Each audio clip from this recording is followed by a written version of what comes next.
What up, what up, what up? It's your boy Roy, accompanied by the one, the only, the Dominican bad man, Serge, aka the floor price guy. And we're Combat Sport Guys coming to you with another UFC full card analysis, picks, predictions, opinions, breakdown. But before we do that, I want to give the floor to my man, Serge. How you doing, man? I am great, champ. Always a pleasure hosting this. We got Fight Night, Moreno versus Albazi, champ. Before we get into it, champ, there's like 14 fights. Maybe we can talk about little last week picks, little last week. Yeah. Of course. Before we get into it, if you're barely tuning into us for the first time, here's how we did for UFC 308.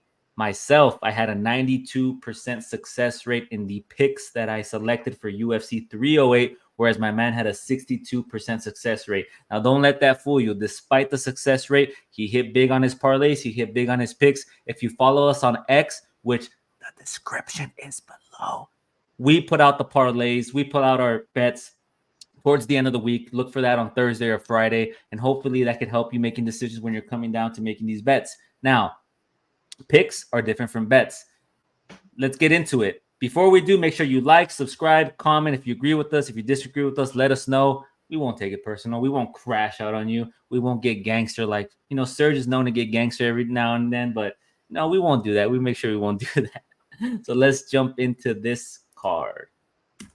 Kicking off the card, we have a featherweight bout. We have Jack Shore up against Youssef Zalal. Shore is 17-2-0 and is 3-5 in their last 5 bouts, last losing to Joe Anderson Brito via doctor stoppage. His chin was cut.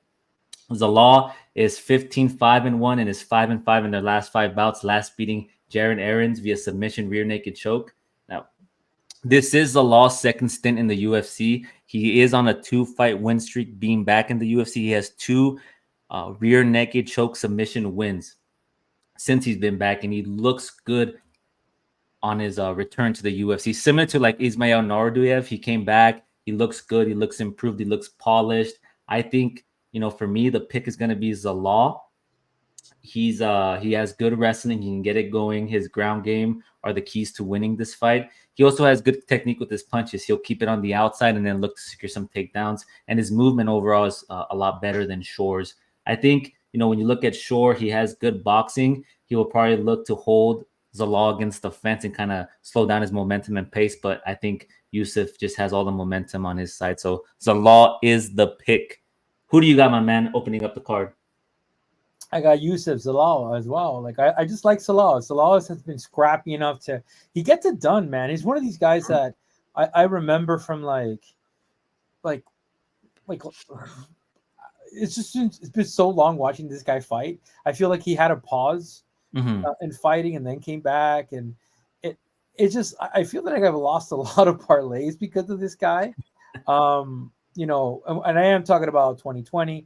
He did stumble upon a couple of rocks. I mean, Ilia Topuria, Sean Woodson, very tall guys. The Sean Woodson fight was a split decision, and then he kind of fought a Black Sheep, two basically a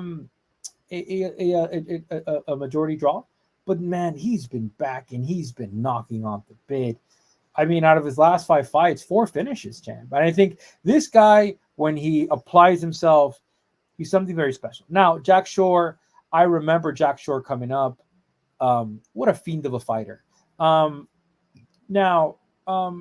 do wish him the best. I'm just gonna pick Zalal. If I'm gonna make a pick, I'm not gonna pamper my guy Shore. Shore is up and coming, but I think Zalal will have him neutralized with the overall wrestling, and he's gonna mix it up with the striking, with the ground game.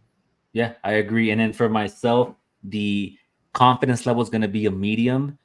Yourself, what are you gonna go with? I'll take a look because I think so. Shore has shout out to Call of Duty Pack a Punch. We'll call it. He has a pack a punch, but yeah, gotta give it a low, champ. Yeah, and then the reason why I asked that is because towards the end of the video, we post our predictions up, and they are color coded. Red meaning low, yellow meaning medium, and then green meaning high. So be on the lookout for that. We'll move on here. We have a women's flyweight bout. We have Jamie Lynn Horth versus Ivana Petrovic. Horth is 6-1 and is 5-5 in their last 5 bouts. She last lost to Veronica Hardy via split decision. Petrovic is 7-1 and is 4-5 in their last 5 bouts. She last beat Na Liang via submission, arm triangle choke. Who you going with in this fight, man? I look how you asked me. I struggle with this fight. For some fighters, I remember their fights, but I had to kind of go back and here's the thing. You got Horth fighting in, which she did fought a very good fight against Hardy. Hardy, Dan Hardy's wife. Yeah. Fighting in Madison Square Garden. It was a unanimous, it was a split decision, but I felt at the beginning of the round, it was a little bit more tentative, a little bit more counter-striking. And she picked it up in the second and third. I gave it a Horth. I actually liked that she won. Now we flip it up to Petrovic. Champ, I don't know exactly what she is good at, and I mean that with all the respect, right? I just when you see a fighter fight, you tend to identify a specific area versus it's a ground game, it's a wrestling, it's striking. I felt that her striking is not as polished. Now, when she fought the Chinese fighter, let me get her name before, Na Liang was having a little bit of success with the wrestling.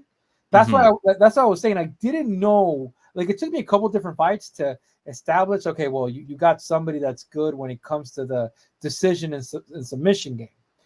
This is a close fight.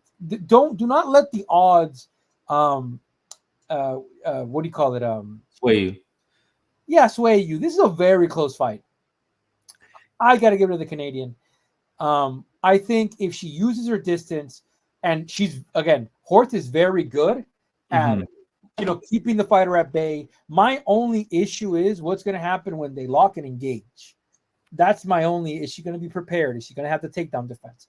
Horth is a very good kickboxer. That's the only reason why this fight isn't even to me. If I'm going to I wouldn't bet on this fight unless it's on the live money line. I'll tell you that right now. Yeah, so Horth is the favorite at a minus 200, whereas Petrovic is the underdog at a plus 165. I think, as you mentioned, Petrovic had some issues with Na Liang with the wrestling, right? And I think that's going to be the key to victory for Horth. She is stronger and she's the better wrestler of the two. The only thing is Petrovic is going to attempt to shoot for those takedowns, and Horth's takedown defense isn't the best. But if she can avoid the takedown attempts and then take the fight to the ground and then control her that way, I think the key to victory for Horth is the wrestling. So I'm also going to go with Horth. I'm going to go with the Canadian, Edmonton laddie. Yeah, we're gonna go with the Canadian here, and my confidence. Would you bet the minus 200? Like, this is a low. No. So my confidence level is gonna be low, and I'm gonna look at the round lines. I'm gonna see if the over 1.5 or the over 1.2 is a little better than minus 200, and then I'll see the distance. But yeah, I'm not gonna go straight money on this. It's too much. It's too far for me. Cool. Next up, we have a men's bantamweight bout. We have Chad Anheliger versus Cody Gibson. Anheliger is 13-7-0 and is 3-5 in their last 5 bouts, last beating Charlampas Grigoriou via unanimous decision. Cody Gibson is 2-5 in their last 5 bouts, last beating Brian Kelleher via submission arm triangle choke. Now, Cody Anheliger is the underdog at a minus 145, whereas Cody Gibson is the favorite at a minus 175. I think, I'm going to give this edge to Cody Gibson. I think he has good range and good forward pressure. He's tall, he's big for the division, and he can mix it up, right? He can incorporate the wrestling and wear down Anheliger. The key to this fight for Cody would be to utilize his size different, keep it at range, and his ability to secure takedowns will be the deciding factor in this fight. So I'm going to give it to Cody Gibson. No disrespect to Chad, but I think Cody Gibson takes this. Yeah, and if I'm not mistaken, champ, isn't Chad's last win the guy he fought? Did he get cut by the UFC? If I'm not mistaken, I don't know. I think I saw. Yeah, I think I saw something on the timeline. Like, I could be wrong, but I'll just say this: I think Cody Gibson is massive for the division. Like, I do often confuse Cody Gibson for Kobe Durden. I think that's my one of my main issues. I think they're in similar weight classes. They're in similar weight classes, if I'm not mistaken. Mm-hmm. I'm gonna have to go with Cody Gibson. I think Cody Gibson has fought the tough raw position. I think he's massive for the division. I think the range is going to be a little bit overwhelming. I mean, where could we find a little bit of danger if Chad strikes with him? But he would have to go on the inside, which means Cody will wrestle. Right? I think out of the better wrestler, you have Cody Gibson. So I will give this one a low. I like minus 175. I gotta go with Gibson. Yeah, I'm gonna go with Gibson as well. It's gonna be a low for myself. And as you mentioned, Chad can utilize the striking, but he's gonna have to close the distance. And with that, Cody's gonna mix it up and take him down to the ground where Chad kind of struggles. So the pick is Cody Gibson. We're both gonna go with Cody for a low, and we'll move on. Next up, we have a men's bantamweight bout. We have Sidey versus Garrett Armfield.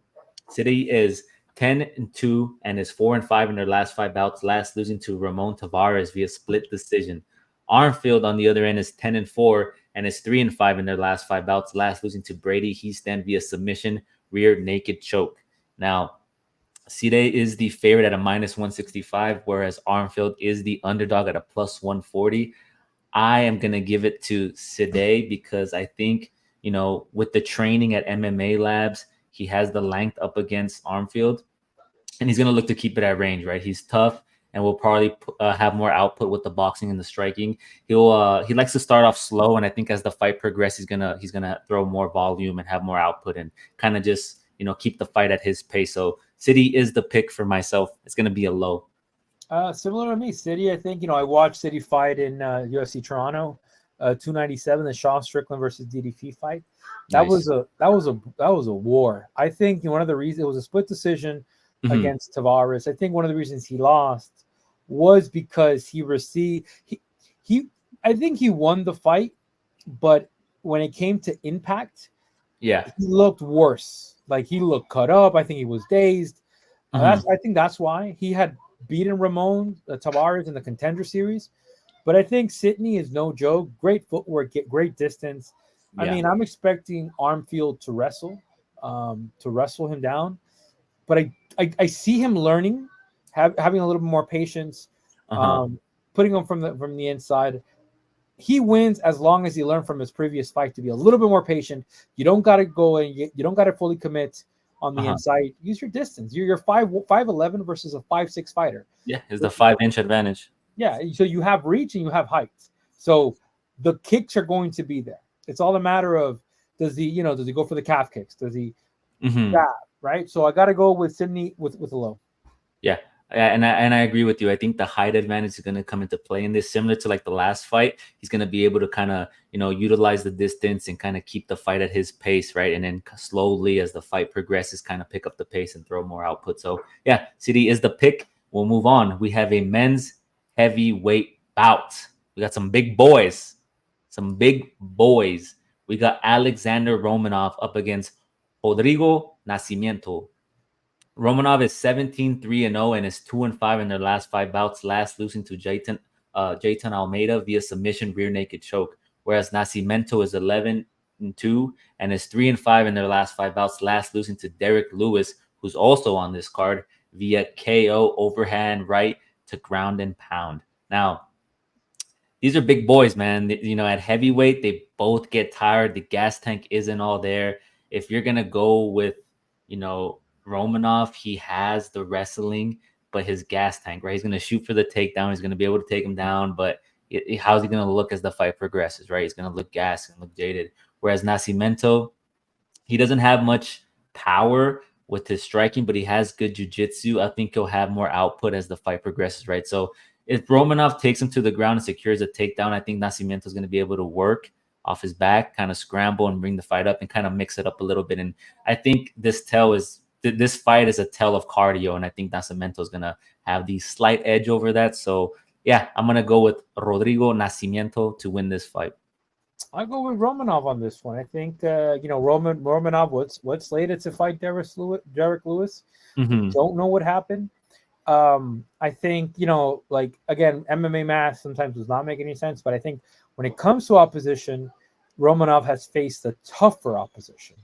He is coming out of a loss out of Almeida, which Almeida is in the top 10. I think it was a tough fight for him. But I'll give it to Romanov. I think Romanov gets it done. Shout out to Nascimento. I gotta go with Romanov. I'll go with the dog. I like Go with dogs. the dog at a plus. You like dogs? Yeah, the dog is at plus 110, whereas Nascimento is minus 135. But I think this fight can go either way. I'm probably gonna stay away from it, to be honest. I don't trust heavyweights, especially given recent heavyweights on cards. Yeah. Doesn't always go our way, right? So yeah, I'll probably stay away from it, and then we'll move on here to the next fight, which is going to be a men's featherweight bout. We got Charles Jourdain up against Victor Henry.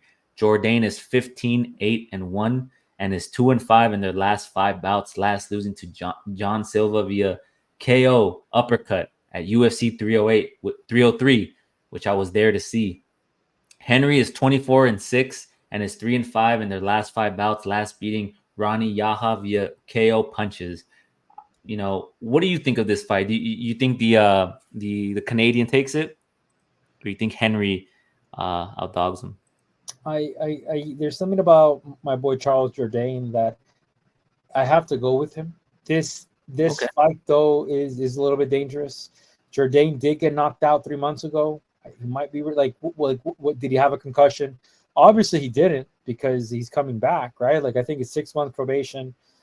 Yeah. If you get a concussion, so he obviously got cleared by a doctor. I think this is very similar to Joshua Van. Is he coming in too quickly? Is he coming in too late?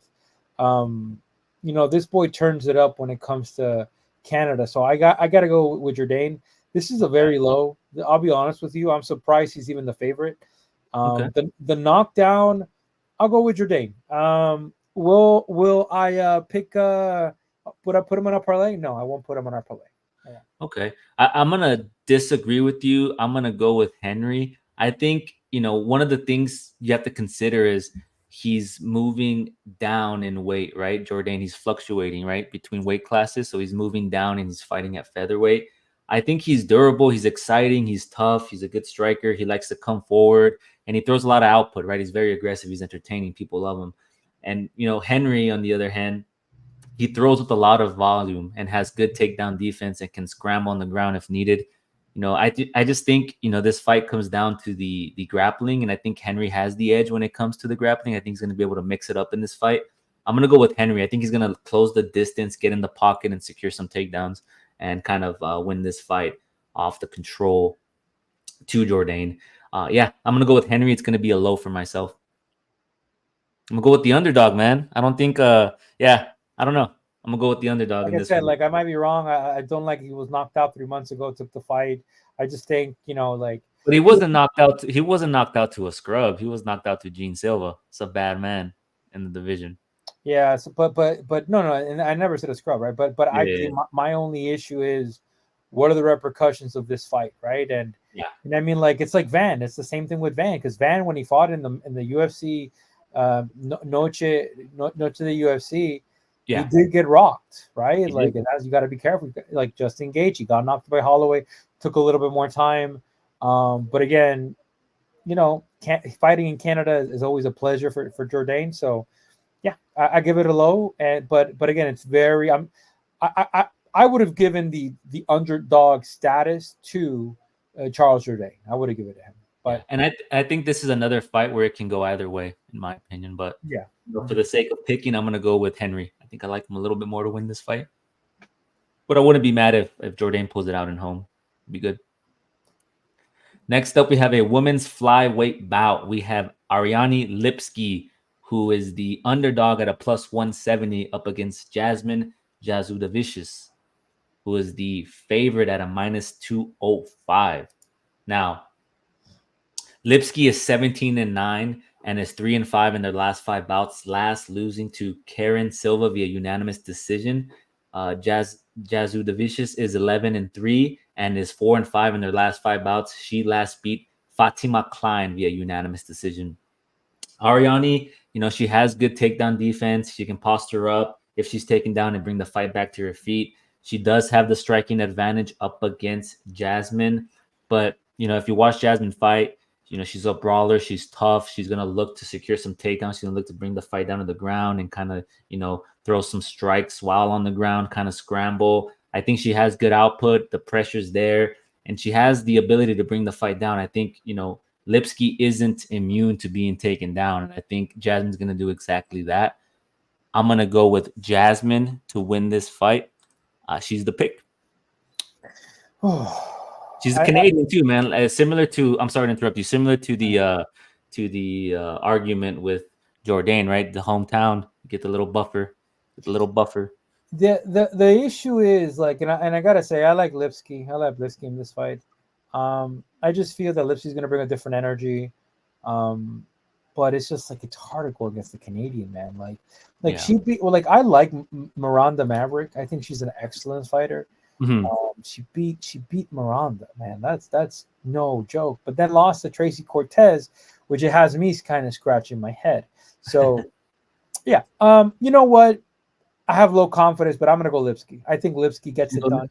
Okay. Yeah, I think she comes. Yeah, I think she comes out and she surprises us. She's very marketable. But like I said, like very low fight. I would have, it is a 2-1 underdog, but for Lipski. But like I said, will I bet on this? No. But as a pick, I'm hoping that Lipski comes out a little bit more evolved. Yeah, and then similar to the majority of the women's MMA bouts, if there isn't a clear favorite, it's good to look at those prop bets, right? To see if it goes over the 1.5, under 2.5, or the goes to the distance. So I'll be looking at those as they're dropped. So we'll move on. We have a men's bantamweight bout. We have Ayman Zahabi up against Pedro Munhoz. Zahabi is 11-2-0 and is 4-5 in their last 5 bouts, last beating Javid Basharat, the other Basharat brother, via unanimous decision. Munhoz is 1-5 in the last 5 bouts, last losing to Kyler Phillips via unanimous decision. Zahabi is the underdog at a plus 110, whereas Munhoz is the favorite at a minus 135. It's kind of surprising. I think, Zahabi's a good striker. He doesn't throw with a lot of volume, but he'll throw big shots and land big shots. I think Zahabi will put the pace on him, and even though he might get outstruck, because Munhoz likes to throw with a lot of volume, he'll land the more significant strikes. He is also very well-rounded. Munhoz, his last 5 fights, he's 1-5. I think he's tough. He throws with volume and does have a lot of output. He has okay cardio and will look to keep it at his pace. But I think, if you look at his last fight against Kyler Phillips, he didn't look too good. Even though he was throwing with volume, he just didn't look too good. I think Zahabi takes it. He's the underdog. I'm going to go with Zahabi in this one. I have to go with Mr. Munhoz. I think, mm-hmm. You know what? And I just don't like Zahabi's stand. I think his fight against Javid Basharat, which his brother fought, I think it was last weekend or 2 weekends ago, for Farhad. It was a 308. 308, right? He did amazing. Like honestly, Remember he fought Hugo, who came in overweight. Yeah, he did amazing in that fight, and I think his brother was a little bit gun-shy. He was just, I don't know. I think he got lost in the movement, and he forgot. I just didn't like. Zahabi's will fight, like kind of Philly shell, like this. I think Pedro Munhoz has the ability to kind of strike in and out. I think, Munhoz does have good wrestling. I think he keeps him on the outside. If Zahabi wants to bang, I think Munhoz will address the banging like he did with Cody Garbrandt. And this was years ago, right? Like Pedro Munhoz knocked out Garbrandt after TJ, because if you look to brawl, he's going to brawl with you, and he's a dog. Opposition-wise, Pedro Munhoz has faced killers, Phillips, Dominic Cruz. I think it's all going to be relative to is Pedro Munhoz feeling old? Is he, is the step not there anymore? Because the bantamweight at 38 years old, brother, I gotta say, speed diminishes. Yeah, you coughing and your back hurts. Shout out to DC. I will go with Munhoz. I think Munhoz takes this. It is a low. I just, like I said, Zahabi is Firas Zahabi's brother. I just don't like his stance. I don't think that stance does well with the top 15. But I might be wrong. Who am I, right? But yeah, I gotta go. We could both be wrong, so we'll see. We'll find out. So you're gonna go with Munhoz. I'll go with Zahabi, and we'll move on here to a men's welterweight bout. We have Malott up against Trevin Giles. Now Mike is the favorite at a -270, whereas Giles is the underdog at a +220. Mike Malott is 10-2 and is 4-5 in their last bouts. Last losing to Neil Magny via KO ground and pound. Giles is 16-6-0 and is 2-5 in their last 5 bouts. Last losing to Carlos Prates via KO straight left. Who do you got in this fight, man? Man, like that was the Giles and Carlos fight was a very Prates intriguing fight. Like Giles did well. It's just, Prates is that guy, and that was 8 months ago. Scared the TKO. There's a bad man. I think, is he fighting Magny now or no? So him and Magny are main eventing the next UFC Fight Night next week. I mean, I would have gone more for takedowns if I was Giles in that fight, and would have been a little more successful. Mike Malott, like this cat, like lost a lot of people a lot of money. He was a 4-1 favorite against Neil Magny, dominated Neil Magny. Going into the third, made a wrong decision. Yeah. Made a wrong choice, taking Neil Magny down. Neil Magny reversed up and broke him. Every fighter has one last fight. I think that was Neil Magny's last fight. That being said, I think Mike Malott is going to be a lot for Giles to handle. But is he there mentally? That's my only concern, champ, because when you are smashed, like Magny did what Hamza did to all these guys, he smashed them on the ground. Yeah. Mentally, has he had time to recover? Will he? If he has, I gotta go with Malott. But if he gets taken down and starts connecting, I'm gonna go with Malott. I think he's young enough to bounce back, but that loss should have taught him you gotta make sure that the choices you make are calculated. You can't take just because you can doesn't mean you should. And that he would have won if he wouldn't have taken him down. If he would have just stand with him, because Mike Malott is a prospect. So yeah, I gotta go with Malott. What about you, champ? Low. Yeah, I'm gonna go with Malott. I think he actually does have good wrestling. He lost. Look at the Neil Magny fight. He kind of, his cardio wasn't there, right? His gas tank didn't come through towards the end, and he just gave out on him. I think Giles, if you look at Giles, he's a solid striker. He has decent power. He can stay on the outside and hit you with the jab.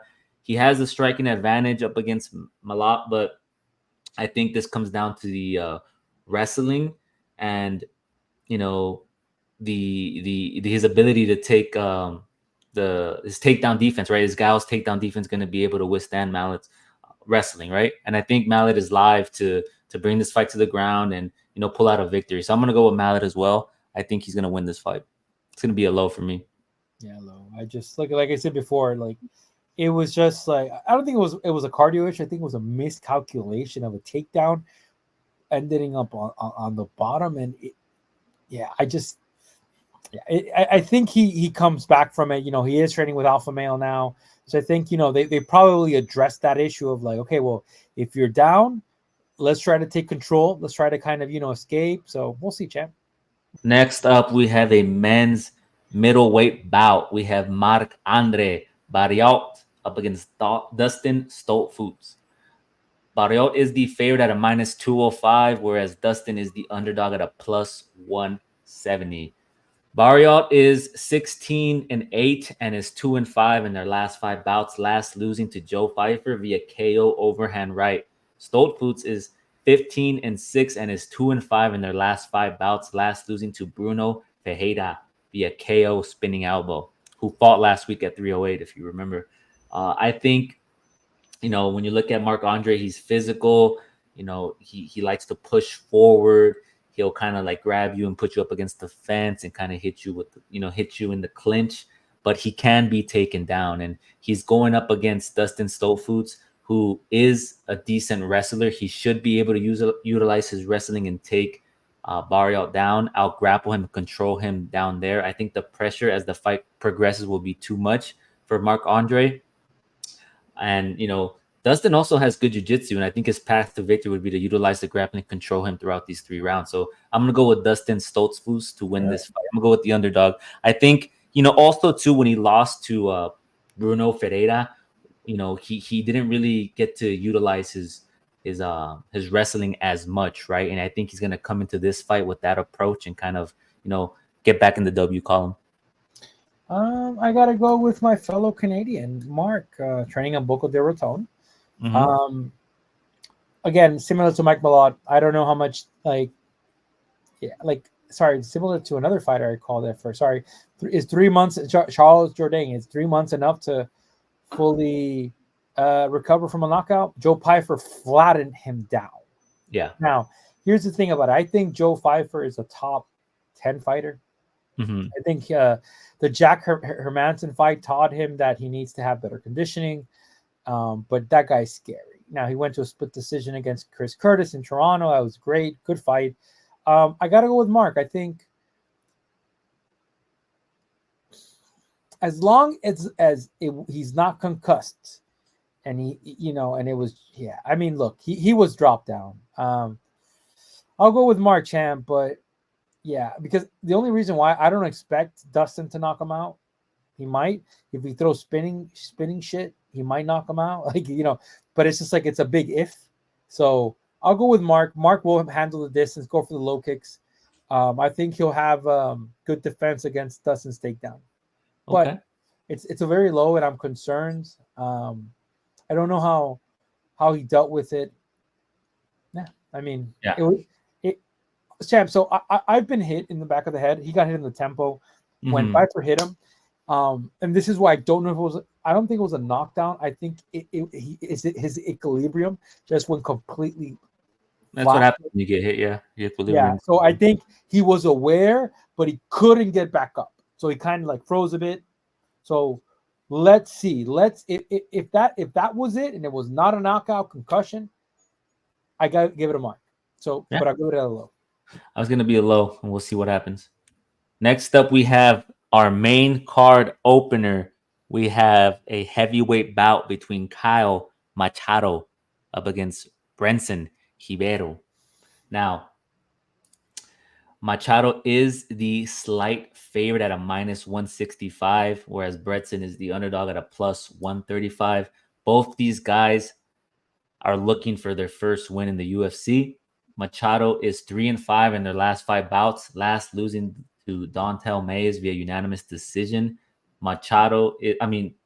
Bretson is 15-7 and is 3-5 in their last 5 bouts, last losing to Magomed Gadziaslulov via majority decision.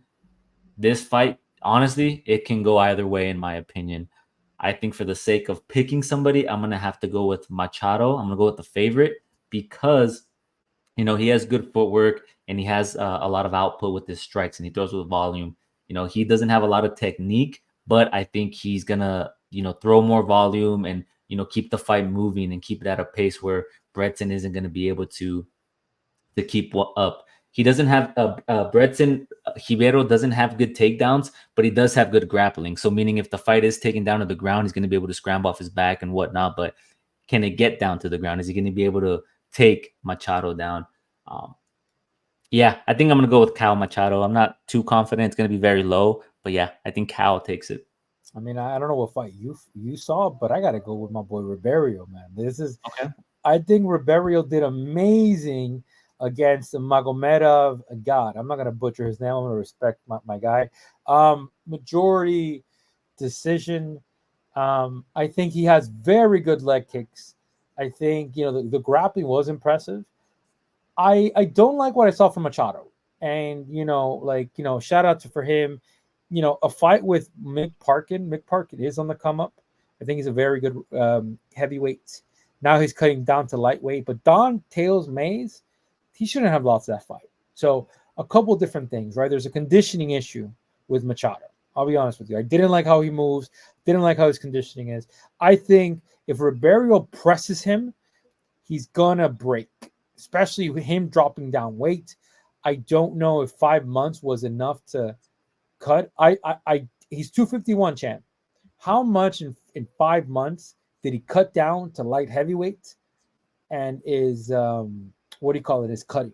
So, if Machado is going to perform, I think he performs in the first round. But if he doesn't get it done, I think Ribeiro was going to snipe him and it's going to take him to the ground, grapple him down. Why did Ribeiro lose that fight if he looked so good? Because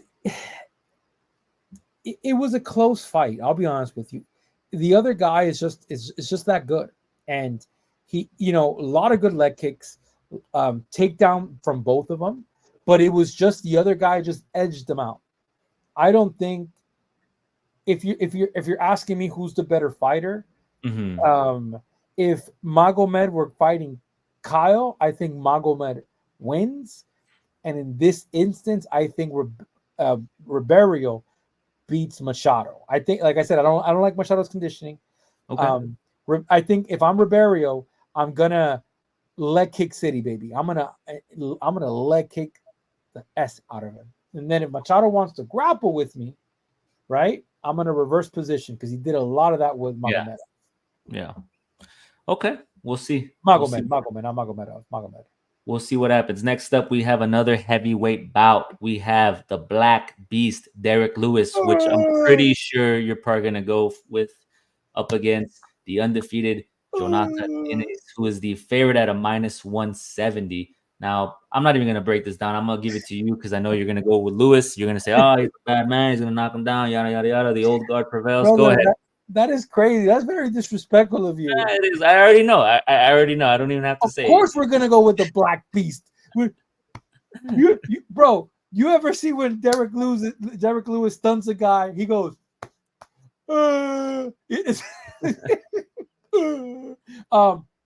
brother, shout out to let me pull out so I could just break down something down. Go do your thing. I know you're gonna be there. Johanna is not a bad fighter. He's a kickboxer. He's good, man. I think we'll get into it. I want you to shine right now. You want me to shine? I want you to shine right now. Tell me on Lewis. I'm gonna tell you what it is. Derek Lewis, man. I'm not lying. I love Lewis. He's a bad man. Derek Lewis is not done. Let's start with that one. Second of all, Janata is pretty hittable. Against his fight with Carl Lewis, Carl did put him in dangerous positions. And I got to say, if that fight was reversed and it was Derek Lewis on the other side, Derek would have knocked him out. There was a lot of times where he connected flat and Johada had to reset. Johada has good leg kick. That's my only concern. If Jonata is able to have a similar tactic at zero gain and go for the kick, but there's a difference here, champ. He is not gone or gained, whatever you want to call it. Derek Lewis will close the distance, and if he connects on the first one, he's gonna drop him down. What about you, champ? Yeah, I think in the Jonata Diniz fight up against Carl Williams, he showed how he's vulnerable on the ground, right? Like I think Williams took him down in the third round, if I'm not mistaken, and he didn't really do much when he was on the ground. And Lewis, he does shoot for takedowns. He isn't always successful, but if he's able to take him down or drop him down to the ground and then get on top of him and do some ground and pound, it could be dangerous. But I think Diniz, with his striking, he's fast. He has good technique. I think he can stay on the outside. And as you mentioned, the leg kicks, I think he's going to chip away at Lewis. I think he knows who he's up against. He's going to respect the striking. He's going to respect the power. He's going to look to maintain the distance. Let me look at their heights here.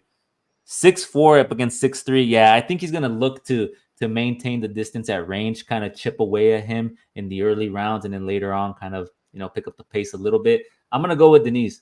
He does get hit. As you mentioned, he does get hit, and Lewis is going to look to finish the fight early in the first round. But if he's able to make it past the first round and kind of just incorporate his combinations, keep it at range, I'm going to go with Janata. Champ, I'm gonna do it. I'm gonna go with Jourdain because you know me. You know me. I'm gonna give you some advice, champ. Don't put that boy in on parlay. I'm just gonna tell you that right now. Okay. And we'll clip this. We'll clip this if it goes in my favor because I know the floor loves when I send him a voice message. Wait a minute. It's gonna be low for me because heavyweights you never know, right? Those boys, they're big boys. They get hit, they get dropped, and when they fall, they fall. So they fall hard. But I don't think Derek Lewis is gonna fall from a leg kick, brother. I'm not saying that. I'm not saying that. I'm just saying, heavyweights you can never trust them, man. Yeah, but listen. If my man has been sprinting and on the gym, hopping and striking, if he comes out with the serial gain approach, I'm immediately. But for the people watching, Floor Price is the same guy that bet. He bet on Chris Barnett, I think via submission, or what was it that you bet? I did not bet via submission. So it wasn't you? Oh, it was somebody else, and it was on Twitter. No. I said it was a risky. Listen, it was fight of one, and Kennedy looked horrible against OSP. Yeah.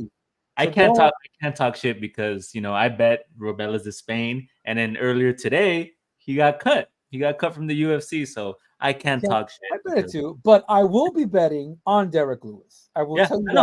I know.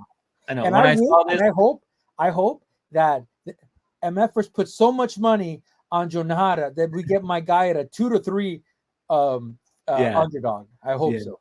No, when I was doing my notes and I came to this fight, I was like, oh, I already know who my boy's going to go with. I already know what he's going to say. But yeah, we'll move on. Can you find that? Oh, my goodness. We're going to go with the co-main event. We have a women's flyweight bout. We have Rose Namajunas, the former champ, up against a contender in Erin Blanchfield.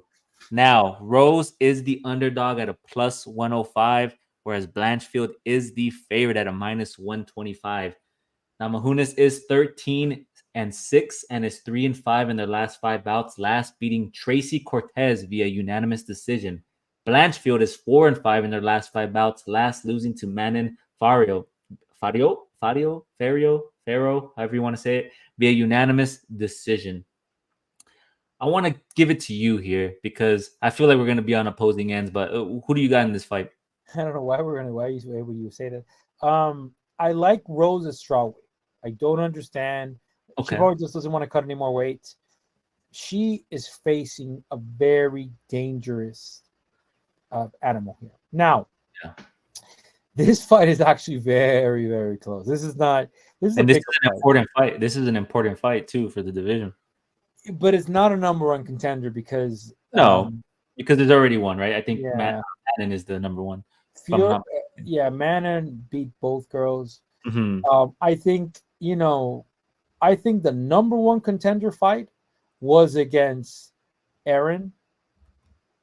Even fight, I have to go with Blanchfield. I have to go with Erin. Oh wow! Okay. I'm surprised. I thought you were gonna go with Rose. I thought you were gonna go with Rose. Well, I thought so too, champ. But I just I don't think Tracy Cortez is. I don't want to be disrespectful, but she's not a caliber win at flyweight. So I'm sorry to interrupt you. So looking at the rankings here, Alexa is number 1, Alexa Grasso, because she just lost the title, and Manon is number 2, and Erin Blanchfield is number 3, and Rose is number 5. So this is the top 5. I don't get where they got number 7 for Rose. Amanda Ribas, maybe. I don't like Ribas. Ribas has a tendency to be inconsistent as well. Ribas has shown greatness in some fights, but in others, it's just like, okay, what are we doing? And it's not being disrespectful. It's not. I'm not. But it's just I like Rose at strawweight. I don't know where the other issue is. Where is her motivation at right now? Does she want to go for a 3-time champion at a different weight division? Yeah. Well, no, we'll see. I think I also agree. I'm gonna go with Erin Blanchfield and her fight with Manon Farriot. She wasn't able to utilize the takedowns, right? She was unsuccessful, and she's a very good grappler. She's a dominant grappler. She's a good wrestler. But if you look at Manon, she was bigger. It's hard to take down a bigger opponent. And when you look at Rose, she can be taken down. They're nearly the same height. I think it's 5'4" up against a 5'5".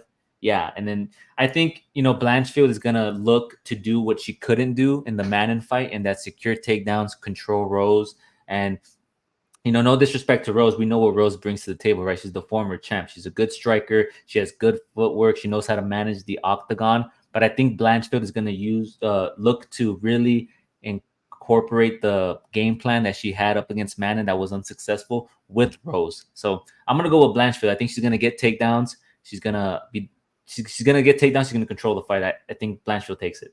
I don't want to say she's going to dominate, but I think she's going to get some takedowns. I mean, this is also a 3-rounder. This is not a 5-rounder. So, it's not 5. I think it's 5. I don't think it's 5. I don't think this is 5 rounds. This is a 3-rounder. This is not a contender.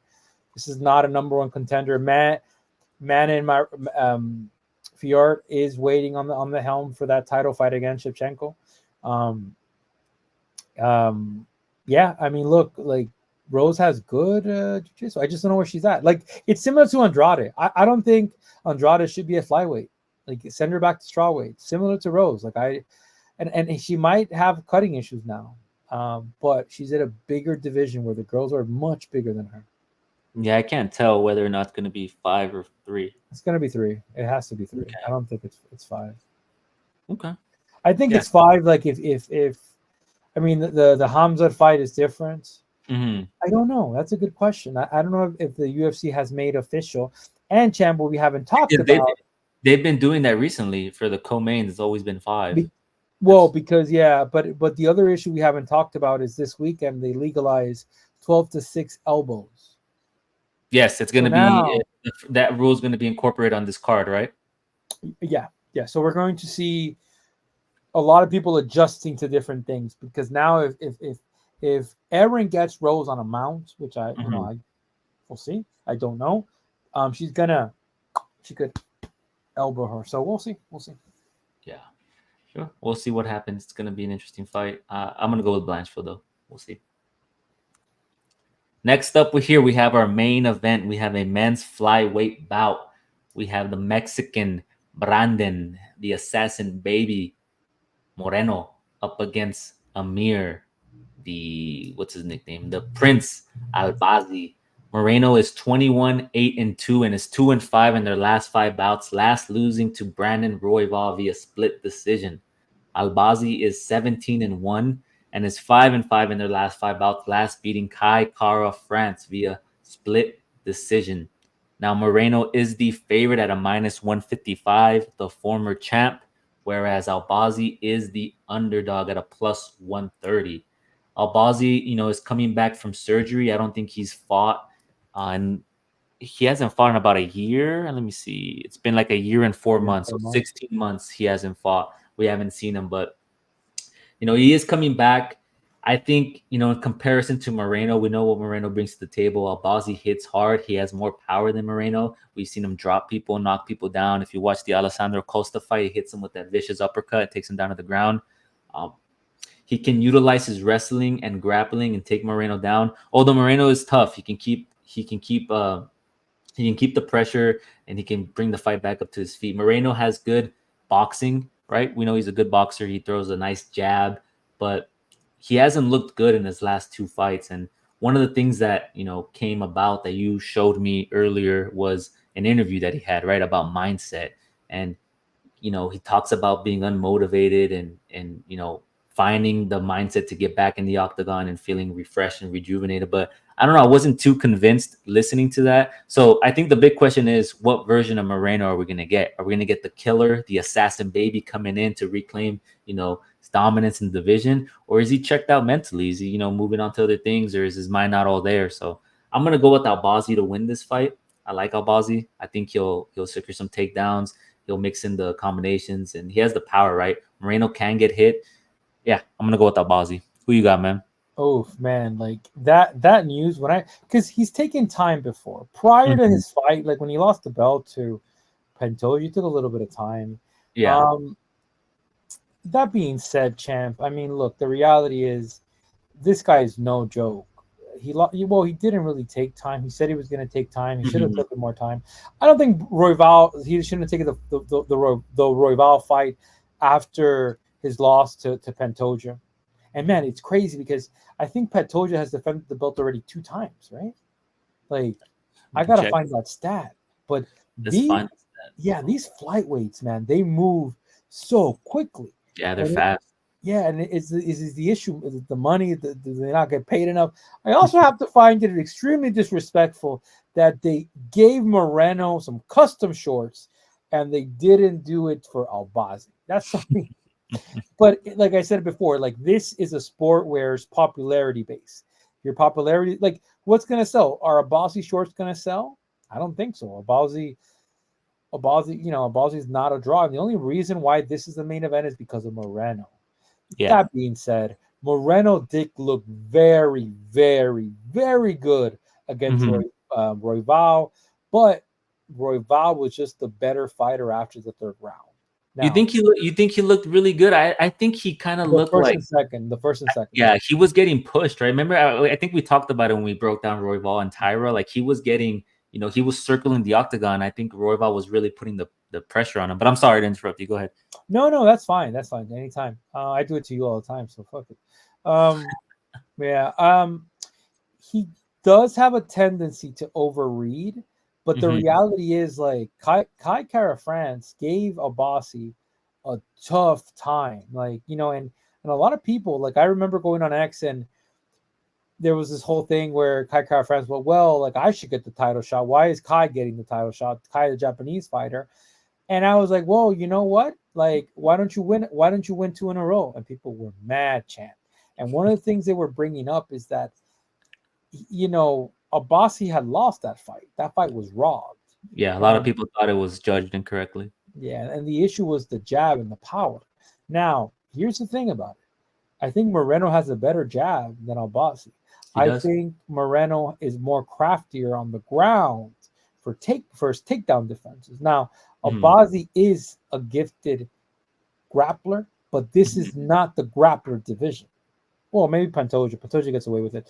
But I think Pantoja is the better grappler here. So I got to give it with Moreno. As long as Moreno took those 8 months off, cleared his head, went back to training. People took a picture of Moreno's body and he looked a little bit flabby. But I recently saw it with the custom shorts and it looked good. He doesn't look bad. Moreno's never going to be that ripped, champ. But I got to go with Moreno. Okay. I got to go with the medium. How about that, champ? I'll go with a medium. Okay, you'll go with the favorite at a medium, and that's not a bad pick, right? Former champ. We'll see what happens. And yeah, you can't. A lot of people look at, I was, looking at X, and a lot of people say, well, Moreno, he knocked out Kai Kara-France, and then Albazi barely beat him, but you can never really incorporate MMA math. We'll see what happens. I am gonna go with Albazi. I think he has the edge when it comes to the power. I think he is gonna look to get in the pocket and kind of hit Moreno, and he might be able to stun him. He might have some significant strikes, and the grappling and wrestling is a concern too. Moreno is good on the ground, he's scrappy, but yeah, I think Amir Albazi has a little more polished grappling than Moreno, but we'll see what happens. It's gonna be the pick Amir Albazi for myself. It's gonna be, I'll do a medium, I'll match you. You're gonna go with Moreno, I'm gonna go with Albazi, and we'll go from there. Here are our picks, guys. Here's who we're going with. Let us know. Who do you think is going to come out on top? Myself or my man Floor Price, guys? As always, please like, subscribe, follow us on X. We are putting out our fight analysis as the fights are finishing up. We do a round-by-round analysis with the live odds changing. A lot of people like that. We do gain a lot of followers per fight, per pay-per-view. So we're continuously growing that account. We are nearing 500 followers, and we're going to look to close out the year strong. We've been doing this for about a month and a half, maybe 2 months now, I think. Is it 2 months or a month and a half, right? We started in September. So yeah, we've been doing this for a month and a half, and we're going to continue doing it. We're going to be consistent with every fight card. And yeah, Floor Price guy, do you want us to show your screen right now? I see you going through the screen. No, I mean, well, yes. I mean, yeah. You can put my screen on. We'll be live via via X. If you want to kind of tune in, we'll be kind of calling the fights. We'll put in the odds, putting the rounds. We'll do the play-by-play. When I'm watching a fight, I'm not biased. Like I score for the fighter. So I think that's what it is. It's interesting to see these odds live. So, if I go down and I'll put an example. 1 second, champ. For those that are kind of tuning in new. Here it is. So, for example, if you kind of go see here, we end up doing a play-by-play of the fight for those people that don't have it, or if you want, even if you want to kind of analyze it. But one of the most important things is the analysis of the odds. So it's something to kind of tune in. And this is where I like to kind of put some picks and some bets, even if a fighter is losing. So I'm going to be very transparent with you. I had Topuria winning on the pick, but on the bet, after the second round, I saw Holloway had a little bit more success. And I actually put a $50 bet on Holloway. That did not go through. I'm not worried because I did the same for Lerone Murphy at a 105 after getting some with Ige, and it did yield good results. That being said, we're combat sports guy. Subscribe, like, hate. That's it. Always. Thank you guys for tapping in. Follow us, and then real quick, we will be back on Sunday with our UFC Edmonton post-fight reaction and analysis. So make sure you look out for that. And then after, we have Neil versus Prates. And then we have UFC 309, the GOAT. He's back. The GOAT. John Jones. He's ducking Aspinall. He's ducking him. John, you afraid, John? The fuck out of here, dog. Yeah, we have the GOAT coming back. And then what rule is gonna come into place this Saturday? Can you remind the people listening? Oh, so what do you think my man John Jones is gonna do when he fights? We'll get into that when the time comes. I'm Roy, as always, accompanied by the legend, the Dominican Badman, Serge. We're Combat Sport guys. Thank you guys for tuning in. Make sure you like, make sure you subscribe. Love what you love, do what you do. We're out. Peace.